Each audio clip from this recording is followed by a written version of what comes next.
किसी के भी मन की बातों को जानने के लिए 3 तरीके होते हैं, लेकिन इन 3 तरीकों को समझना बहुत ही आवश्यक है। यदि आप इन 3 तरीकों को समझ लेते हैं, तो आप किसी के भी मन की बातें बड़ी ही आसानी से समझ सकते हैं। आइए पहले जानते हैं एक कहानी के माध्यम से। बहुत समय पहले की बात है, एक छोटा सा गांव था। उस गांव में 2 भाई रहते थे। बड़ा भाई अंधा था, इसलिए वह हमेशा घर पर ही बैठा रहता था और छोटा भाई खेती किया करता था। लेकिन खेतों में अत्यधिक जानवर आने से पूरी फसलें नष्ट हो जाती थी, जिनके कारण छोटा भाई बहुत ही ज्यादा परेशान हो चुका था। एक दिन उसे एक तरकीब सूझी। उसने सोचा, खेतों में से इन जानवरों को भगाने के लिए क्यों न मैं अपने बड़े भाई की मदद ले लूं। वैसे भी बड़े भैया तो अंधे हैं, खेतों में बैठे रहेंगे और जानवरों की आहट आने पर वह उन्हें जोर से चिल्लाकर भगा भी सकते हैं, जिससे हमारी फसलें नष्ट होने से बच जाएगी। यह सब सोच विचार करने के बाद उसने एक झोंपड़ी अपने खेत में तैयार की और अपने अंधे भाई को खेत में बिठा दिया और उनसे कहा, भैया, यदि कोई जानवर की आहट आपको सुनाई दे तो आप जोर जोर से चिल्लाना। यह सुनकर वह जानवर यहाँ से भाग जाएगा और हमारी फसलें नष्ट होने से बच जाएगी। बड़ा भाई खुशी खुशी अपने छोटे भाई की बात मान लेता है और वह उस दिन से खेत में ही रहना शुरू कर देता है। जब भी किसी जानवर की आहट सुनाई देती तो वह जोर जोर से चिल्लाने लगता, जिससे वह जानवर वहां से भाग जाते थे। ऐसा करते करते कई दिन बीत चुके थे। तभी एक दिन उसके खेत में एक हिरण भागता हुआ आया और वहां खेत की बाड़ को तोड़कर वहां से भाग गया। लेकिन उस हिरण का पीछा करते हुए एक राजा भी उस खेत में आ पहुंचा। तभी राजा की नजर उस अंधे भाई पर पड़ती है। राजा उस व्यक्ति से कहता है, देखो, मैं यहाँ पर एक जानवर का पीछा करते आया था। क्या तुमने उस जानवर को यहाँ पर देखा है? वह व्यक्ति कहता है, हे राजन, मैं तो अंधा हूँ, मैं भला कैसे किसी जानवर को देख सकता हूँ। लेकिन मैं आपको इतना जरूर बता सकता हूँ कि जो जानवर मेरे खेतों से भाग कर गया है वह आपके लायक नहीं है। आप उसके पीछे अपना समय बर्बाद ना करें। राजा संदेह व्यक्त की बात सुनकर बड़ा ही अचरज में पड़ जाता है। वह सोचने लग जाता है कि यह तो अंधा है, फिर इसे कैसे पता चल गया कि जिस हिरण की तलाश मैं कर रहा हूँ वह मेरे लायक नहीं है। तभी राजा उस व्यक्ति से कहता है, कहीं तुम मुझसे झूठ तो नहीं बोल रहे हो कि तुम अंधे हो और तुम्हें कैसे पता कि वह मेरे लायक ही नहीं है। इस पर वह अंधा व्यक्ति कहता है कि हे राजन, जिसे आप हिरण समझ रहे हैं वह एक हिरण नहीं है, बल्कि एक मादा हिरण है और वह गर्भवती भी है। और जहां तक मुझे ज्ञात है, मैंने कभी किसी राजा को किसी गर्भवती हिरण का शिकार करते हुए नहीं सुना है। और इसी कारण मैं आपसे यह कह रहा हूं कि यह हिरण आपके लायक नहीं है। आप उसके पीछे अपना समय व्यर्थ ना करें। यह सुनकर राजा और भी अचरज में पड़ गया कि अंधा आदमी कैसे जान सकता है कि वह हिरण गर्भवती है। राजा कुछ देर सोच विचार करने के बाद अपने सेनापति से कहता है, सेनापति, मुझे वह जानवर जिंदा चाहिए, क्योंकि मुझे यह पता करना है कि वह गर्भवती है या नहीं। क्योंकि यह आदमी अंधा है, बहुत विश्वास के साथ कह रहा है और मुझे इस बात की पुष्टि करनी है कि यदि वह हिरण गर्भवती हुई तो वह हमारे शिकार के लायक नहीं है। क्योंकि हम तो एक हिरण का पीछा कर रहे थे, इसलिए पता करो क्या वह हिरनी है। सेनापति राजा की आज्ञा से आगे चला गया और कुछ देर बाद जब वहां से वापस आया तो राजा से कहता है, हे राजन, इस अंधे आदमी ने जो भी बातें कही थी वह बिल्कुल सत्य है। वह एक हिरनी ही है और गर्भवती भी है। यह सुनकर राजा आश्चर्यचकित हो गया और सोचने लगा कि यह अंधा आदमी जो कभी देख नहीं सकता वह यह कैसे जान सकता है, आखिर उसे कैसे पता चल गया। ऐसे ही कई सारे प्रश्न राजा के मन में आने लगे थे। अब राजा ने ठान लिया था कि मुझे इस बात की तह तक पहुंचना है कि आखिर यह अंधा आदमी कैसे जानता है कि वह जानवर गर्भवती है। यह सोचकर राजा उस अंधे आदमी के पास जाता है और वह आदमी से कहता है कि देखो, मैं यह नहीं जानता कि तुम सचमुच में अंधे हो या नहीं, लेकिन मैं तुमसे एक बात जानने आया हूँ। क्या तुम मेरे प्रश्न का सही सही जवाब दोगे? इस पर वह अंधा व्यक्ति कहता है, हे राजन, आप जो कुछ भी पूछना चाहते हो पूछ सकते हो। मैं आपको बिल्कुल सच सच जवाब दूंगा। इस पर राजा कहता है, देखो, एक तो तुम कहते हो कि तुम अंधे हो और दूसरी तरफ तुमने यह बता दिया कि जिस जानवर का मैं पीछा कर रहा हूँ वह एक हिरनी है और वह गर्भवती भी है। तुम्हें कैसे पता चला? तुम्हारे खेत में तो और भी जानवर आते होंगे और भी जानवर यहाँ से गुजरते होंगे, तो तुमने यह कैसे अंदाजा लगाया? वह अंधा व्यक्ति राजा से कहता है, हे राजन, आप जिसका पीछा कर रहे थे वह जब मेरे खेत में आई तो उसकी रफ्तार और उसके भागने की आहट से मुझे यह एहसास हो चुका था कि वह एक हिरनी है जो मेरे खेत की बाढ़ जानवरों को रोकने के लिए खेत के चारों तरफ बनी है। वह बहुत ही छोटी है, उसकी ऊंचाई ज्यादा नहीं है, लेकिन वह जानवर इस बाढ़ को तोड़कर भागी और यदि वह इस बाढ़ को छलांग लगाकर पार करने का प्रयास करती तो इससे उसके बच्चे को खतरा हो जाता। और इसी बात से मैंने यह पता लगा लिया कि वह गर्भवती है। इस पर राजा के मन में एक और प्रश्न उठा। राजा ने पूछा, तुम्हें कैसे पता चल गया कि वह एक हिरनी ही है? और भी जानवर यहाँ से आते जाते होंगे। इस पर वह अंधा व्यक्ति कहता है, हे राजन, मैं पूरा दिन सुबह शाम यहीं पर बैठा रहता हूँ और मेरे सुनने की शक्ति बहुत ही तेज है। मैं भांप सकता हूँ कि कौन सा जानवर मेरे खेत में आया है और उसी के आधार पर मैं जोर जोर से चिल्लाता हूँ ताकि वह मेरे खेत से भाग जाए और मेरे खेत की फसलें नष्ट होने से बच जाए। राजा उस अंधे आदमी का यह जवाब सुनकर पूरी तरह संतुष्ट हो चुका था। वह मन ही मन सोच रहा था कि भले ही यह आदमी अंधा है, लेकिन यह तो बड़ा ज्ञानी मालूम पड़ता है। इस आदमी से कुछ न कुछ तो काम निकलवाना ही चाहिए। यह विचार लिए राजा वापस अपने महल की तरफ की ओर लौट जाता है। कुछ दिनों के बाद राजा अपने सेनापति को आदेश देता है कि उस अंधे व्यक्ति को महल में लेकर आओ। वह तुरंत ही अंधे आदमी के पास पहुंचता है और उस अंधे आदमी को राजमहल चलने के लिए कहता है। अंधा व्यक्ति बड़ा ही चालाक था। वह समझ चुका था कि राजा जरूर मुझे कुछ न कुछ काम सौंपने वाले हैं और वह काम मुझे मुसीबत में डाल सकता है, लेकिन फिर भी वह सेनापति की बात मान लेता है। राजमहल पहुंचते ही राजा उस अंधे व्यक्ति से कहता है, आप तो बड़े ज्ञानी हैं, आपको किसी भी बात का पता बड़ी आसानी से चल जाता है।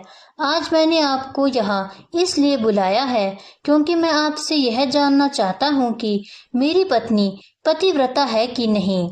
इस पर वह अंधा व्यक्ति कहता है कि हे राजन, यह कैसा प्रश्न हुआ? उस पर राजा कहता है, बिल्कुल उचित प्रश्न है, मुझे इस प्रश्न का उत्तर दीजिए। इस पर वह अंधा व्यक्ति कहता है, हे राजन, यह सारी बातें जाने दीजिए। आपकी शादी को इतने साल बीत चुके हैं और अब आप यह बात क्यों जानना चाहते हैं? आपके मन में ऐसे प्रश्न क्यों उठ रहे हैं? इस पर राजा जिद करते हुए कहता है, आपको मुझे इस प्रश्न का उत्तर जरूर देना चाहिए। यदि आप मुझे इस प्रश्न का उत्तर नहीं दोगे तो मैं आपको मृत्यु दंड दे दूंगा। राजा के मुख से यह बात सुनकर अंधा व्यक्ति कहता है, हे राजन, यदि आप इस प्रश्न का उत्तर जानना चाहते हैं तो इसके लिए आपको मेरा एक काम करना होगा। राजा कहता है, बोलो, मुझे क्या करना होगा? इस पर वह कहता है कि इसके लिए आपको अपनी पत्नी आपको मेरे साथ अकेले कमरे में छोड़नी होगी। उस अंधे व्यक्ति की यह बात सुनकर राजा पहले तो क्रोधित हो जाता है, लेकिन फिर कुछ सोच विचार करने के बाद वह उस अंधे व्यक्ति की बात मान लेता है और अपने सेनापति को आदेश देता है कि सेनापति, मेरी पत्नी और इस आदमी को थोड़ी देर के लिए एक कमरे में अकेला छोड़ दें। सेनापति बिल्कुल वैसा ही करता है। अब राजा की पत्नी और वह आदमी एक कमरे में बंद हो चुके थे। तभी आदमी राजा की पत्नी से कहता है, रानी, मैं आपको छूना चाहता हूँ। इस बात पर रानी अत्यधिक क्रोधित हो जाती है और उस अंधे व्यक्ति को पकड़ पकड़ कर पीटने लगती है, कभी हाथों से तो कभी लातों से, कभी पटक पटक कर। इस तरह उसने अंधे आदमी की बहुत पिटाई की। इसके बाद वह आदमी किसी तरह से अपनी जान बचाकर भाग निकलता है और राजा के पास पहुंचता है और राजा से कहता है, हे राजन, आपकी पत्नी पतिव्रता तो नहीं है। यह बात सुनकर राजा अत्यधिक क्रोधित हो जाता है। राजा अपनी तलवार निकालकर सीधा अपनी पत्नी की ओर जाता है। क्रोधित होकर वह अपनी पत्नी से कहता है, रानी, जो भी मैं सवाल आपसे करूंगा, आप उसका मुझे सच सच जवाब देना। अगर आपने एक शब्द भी झूठ कहा तो मैं इसी वक्त आपका सर कलम कर दूंगा। मुझे बताओ कि आप पतिव्रता हो कि नहीं। इस पर रानी कहती है, हे राजन, आप भले ही मुझे जान से मरवा दे, लेकिन आज मैं सच बोलूंगी, मैं पतिव्रता नहीं हूँ। राजा यह बात सुनकर बहुत ही दुखी और निराश हो जाता है। उस अंधे आदमी ने जो भी कहा था वह बिल्कुल सच था। यह बात सुनकर राजा तुरंत ही अंधे आदमी के पास पहुंचता है और आकर उस अंधे आदमी से कहता है, तुम्हें कैसे पता चला कि मेरी पत्नी पतिव्रता नहीं है। अंधा आदमी कहता है कि हे राजन, बड़ी सीधी सी बात है। मैंने तो आपकी पत्नी से सिर्फ इतना ही कहा था, मुझे आपको छूना है। और इस बात पर वह इतना क्रोधित हो गई कि गुस्से में आकर उसने मुझे बहुत पीटा। और भला कोई औरत किसी दूसरे मर्द को कैसे छू सकती है, लेकिन उन्होंने बिना समझे बुझे ही मुझे बहुत पीट दिया। एक पतिव्रता नारी कभी भी पराये मर्दों को नहीं छू सकती। जब मैंने उन्हें छूने के लिए कहा तो वह मुझे मना कर सकती थी, लेकिन उन्होंने मुझे पीटना शुरू कर दिया और देखते ही देखते उसने मेरे पूरे शरीर को छू लिया। अब आप ही बताइए, ऐसी स्त्री भला पतिव्रता कैसे हो सकती है। इस बात पर राजा कहता है, तुम तो बड़े ज्ञानी मालूम पड़ते हो, तुम्हारी बात बिल्कुल सही है। चलो तुम मेरे एक और प्रश्न का उत्तर दो। यदि तुमने मुझे इस प्रश्न का सही जवाब दे दिया तो मैं तुम्हें यहाँ से जाने दूंगा। राजा उस अंधे आदमी से पूछता है कि सच बताओ, क्या मैं अपने पिता का ही पुत्र हूँ। इस पर अंधा आदमी कहता है, हे राजन, इस बात से आपको क्या लेना देना। आप किसी की भी औलाद हो, आखिर आप इस राज्य के राजा हैं, इसलिए इस प्रश्न को जाने दीजिए। राजा कहता है, नहीं नहीं, मुझे इस प्रश्न का सही जवाब चाहिए, अन्यथा यह प्रश्न मुझे बहुत परेशान करता रहेगा। इसलिए यदि तुम इसका सही सही जवाब दे देते हो तो तुम यहाँ से जा सकते हो। इस पर यह आदमी कहता है, इसके लिए तो मुझे आपकी माँ के पास जाने की भी आवश्यकता नहीं है। मैं आपको अभी भी बता सकता हूँ कि आप किसकी औलाद हैं, लेकिन उससे पहले आपको मुझसे वादा करना होगा कि आप मुझ पर क्रोध नहीं करेंगे। राजा ने कहा, मैं तुमसे वादा करता हूँ कि मैं तुम पर क्रोध नहीं करूँगा। उसके बाद वह आदमी कहता है कि राजन, आप तो अपने पिता के ही पुत्र हैं, लेकिन आप पर एक कंजूस सेठ की छाया पड़ी हुई है। यह सुनकर राजा बहुत ही क्रोधित हो उठा और अपनी तलवार निकालकर अपनी माँ के पास पहुंचता है और अपनी माँ से कहता है, माँ, मुझे सच सच बताओ, क्या मैं अपने पिता का ही पुत्र हूँ या नहीं। यदि आपने मुझे सही जवाब नहीं दिया तो मैं यहीं पर अपने प्राण त्याग दूंगा। मुझे बताओ, क्या सच है। इस बात पर राजा की माँ कहती है कि बेटा, तू है तो अपने पिता का ही पुत्र, लेकिन तुम्हारे ऊपर एक कंजूस सेठ की छाया पड़ी हुई है। जब मैं एक बार नहाने के बाद अपना मुख आईने में देख रही थी तो तभी उस कांच के पीछे मुझे एक कंजूस सेठ नजर आता दिखाई दिया और उसी की छाया तुम पर पड़ चुकी है। यह सुनते ही राजा और भी अचरज में पड़ जाता है और वह दौड़ा दौड़ा उस अंधे आदमी के पास पहुंचता है। तुम्हें कैसे पता चला कि मुझ पर एक कंजूस सेठ की छाया पड़ी है? इस पर अंधा आदमी कहता है, राजन, आपने मुझसे कई सारे सवालों के जवाब मांगे, जिनका जवाब मैंने आपको सही सही दिया। यदि कोई और राजा होता तो मुझे उसके बदले ढेर सारे इनाम दिया होता, लेकिन अब तक आपने मुझे एक फूटी कौड़ी भी नहीं दी। इस बात से मैंने अंदाजा लगा लिया था कि आप बहुत ही कंजूस हैं।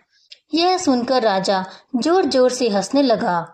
आप जो भी मांगेंगे मैं आपको अवश्य दूंगा, लेकिन मुझे यह बात बताओ कि तुमने कैसे पता चल जाता है कि कौन सी बात सही है और कौन सी बात गलत? तुम किसी की भी बात का इतना सही और सटीक जवाब कैसे दे पाते हो? इस पर वह कहता है, राजन, मैं तो जन्म से ही अंधा हूँ, और अगर मेरी आंखें होती तो मैं किसी के भी मन की बात बड़ी ही सरलता के साथ से जान लेता। मन की भी एक भाषा होती है और यह मनुष्य के शरीर के व्यवहार के रूप में देखी जा सकती है। उसकी आंखों से, उसके होठों से, उसके बात करने के तरीकों से, उसकी क्रियाओं से यह पता किया जा सकता है कि उसके मन में क्या चल रहा है। उसके आधार पर हम किसी के भी मन की बात जान सकते हैं। लेकिन मैं तो जन्म से ही अंधा हूँ, मैं देख नहीं सकता, इसलिए मैं क्रियाओं से देखता हूँ। यदि मुझे कोई बात जाननी होती है तो अगले आदमी को मुझे कुछ काम देना पड़ता है, जिस पर वह व्यक्ति किस तरीके से उस काम को करता है, उसके आधार पर ही मैं यह पता लगा पाता हूँ कि आखिर उसके मन में क्या चल रहा है। तभी वह राजा से कहता है, तो इसका अर्थ यह हुआ कि मैं भी किसी के मन की बात जान सकता हूँ। इस पर वह अंधा आदमी कहता है, राजन, अवश्य, किंतु इससे पहले आपको अपने ऊपर थोड़ा काम करना होगा। अपने मन को शांत करना होगा, मन को वर्तमान में लाना होगा, अपने मन को एकाग्र करना होगा। यदि हम अतीत में हुई घटनाओं के बारे में सोच रहे होंगे और अगला आदमी वर्तमान में अपने मन में बात कर रहा है, तो हम कैसे जान पाएंगे, क्योंकि हम तो अतीत की घटनाओं में डूबे हुए हैं। हे राजन, जो 3 तरीके मैं आपको बताने वाला हूँ, इन 3 तरीकों से आप बड़ी ही आसानी से किसी के भी मन की बात जान सकते हैं। जो सबसे पहले तरीका है, सामने वाले व्यक्ति की आंखों में ध्यान देना। किसी व्यक्ति से बात करते हुए उसकी आंखों पर ध्यान देना बहुत ही जरूरी है, क्योंकि आंखें बोलती नहीं पर बहुत कुछ कह जाती है। यदि हम किसी व्यक्ति की आंखों के इशारों को समझना सीख जाएं, तो हम यह जान पाएंगे कि व्यक्ति के दिमाग में क्या चल रहा है, वह क्या सोच रहा है और अभी वह क्या करने वाला है। बहुत साल पहले मेरे पास आंखें थी, तब मैंने यह विद्या अपने गुरु से सीखी थी, और उस वक्त मैं लोगों के मन की बातें सिर्फ उनकी आंखें देखकर जान लेता था। इसलिए आप भी यदि दूसरों की बातें जानना चाहते हैं तो आपको भी उनकी आंखों पर गौर करना होगा, जैसे कि वह कब कहाँ किधर देख रहे हैं, वह आंखों को इधर उधर घुमा रहे हैं या उनकी आंखें खुश नजर आ रही है, कहीं उनकी आंखों में निराशा तो नहीं है। जैसे कि एक चोर होता है, उसकी आंखों में जब हम देखते हैं तो हमें पता चलता है कि अगले आदमी ने कोई गलती की है। ठीक उसी प्रकार जब हम किसी चालाक व्यक्ति की आंखों में देखते हैं तो आपको पता चलेगा कि उसकी आंखों में चालाकी होती है। यदि बात करते वक्त वह आदमी अपनी आंखें इधर उधर घुमा रहा है या ऊपर नीचे इधर उधर दाएं बाएं कर रहा है, तो इसका अर्थ यह हुआ कि वह इस बात से निकलने का कोई रास्ता ढूंढ रहा है, क्योंकि वह कोई झूठ बना रहा है। यदि सामने वाला व्यक्ति आपसे झूठ कहने का प्रयास कर रहा है तो वह आपसे नजरें नहीं मिला पाएगा। ठीक उसी प्रकार दूसरे तरीके में हम चेहरे को पढ़ना सीखते हैं, क्योंकि चेहरे के हाव भाव होते हैं जिससे हम मन की बातें बड़ी आसानी से समझ सकते हैं। कभी कभी कोई व्यक्ति अपने चेहरे से, अपने हाव भाव से बहुत अलग व्यवहार करता है। यदि आप किसी व्यक्ति के चेहरे में गौर करेंगे तो आप आसानी से समझ पाएंगे कि व्यक्ति निराश है या बहुत उदास है, या फिर वह बहुत खुश है, या फिर उसे कोई बड़ा दुख है। वह अपने अंदर क्या महसूस कर रहा है, यह सारी बातें हम उसके चेहरे के हाव भाव से पता कर सकते हैं। फिर चाहे इंसान जुबान से कुछ बोले या ना बोले, लेकिन आप उसके चेहरे से सब कुछ पता कर सकते हैं। अंधा व्यक्ति राजा से तीसरा तरीका बताते हुए कहता है कि हाथों और शरीर का व्यवहार मन की बात समझने के लिए बहुत जरूरी है, क्योंकि व्यक्ति जब भी बात करता है तो आपने देखा होगा कि वह अपने हाथों को हिलाता है, अपने हाथों से इशारे करता रहता है। वह बातों के साथ साथ अपने शरीर का जो व्यवहार है उसका भी पूरा उपयोग करता है, जिससे हमें यह पता चल पाता है कि वह व्यक्ति हमारी बातों पर कितना ध्यान दे रहा है और उसके मन में क्या चल रहा है। शरीर के व्यवहार को देखने के लिए उसके हाथ हिलाने, चेहरे पर बार बार हाथ लगाने और हाथों को एक दूसरे पर मसलना, ऐसी बहुत सी क्रियाएं करता है, उस पर हमें ध्यान देना बहुत ही आवश्यक है। मन की बात को समझने के लिए हमें शरीर के विज्ञान को भी समझना पड़ता है।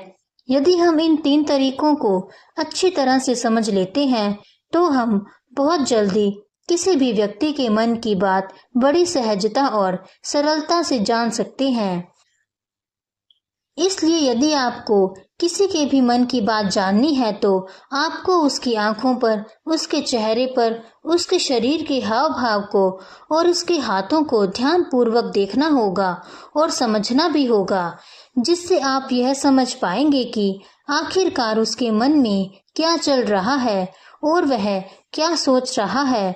लेकिन उससे पहले आपको अपने मन को एकाग्र करना होगा, शांत करना होगा और अपने मन को वर्तमान में लाना होगा।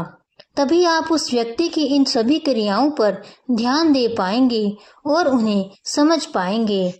आप यदि अतीत की घटनाओं में व्यस्त हैं, भविष्य की योजनाओं में व्यस्त हैं, तो आप उस व्यक्ति के हाव भाव पर कभी ध्यान नहीं दे पाएंगे और ना ही आप कभी भी समझ पाएंगे कि आखिर उस व्यक्ति के मन में क्या चल रहा है, वह क्या सोच रहा है। यह काम कोई भी कर सकता है। यह एक प्रकार की विद्या है जो मुझे मेरे गुरु ने सिखाई थी। राजन, अगर आपको यह जानना है तो मेरे साथ आपको कुछ दिन रहकर इसका अभ्यास करना होगा। राजा तुरंत राजी हो जाता है और उस अंधे व्यक्ति को अपने राज्य का राजगुरु नियुक्त कर देता है और खुद अंधे व्यक्ति का शिष्य बन जाता है। तो देखा आपने दोस्तों, कैसे आप इन 3 तरीकों से किसी भी व्यक्ति की मन की बात बड़ी आसानी से समझ सकते हैं। बस आपको अपने मन को एकाग्र करना होगा और उसका अभ्यास करना होगा। यदि आपको यह कहानी अच्छी लगी है तो मेरे चैनल को सब्सक्राइब जरूर कीजिएगा और इस वीडियो को सबके साथ शेयर जरूर कीजिएगा। मिलते हैं फिर एक और नई वीडियो के साथ, तब तक के लिए धन्यवाद।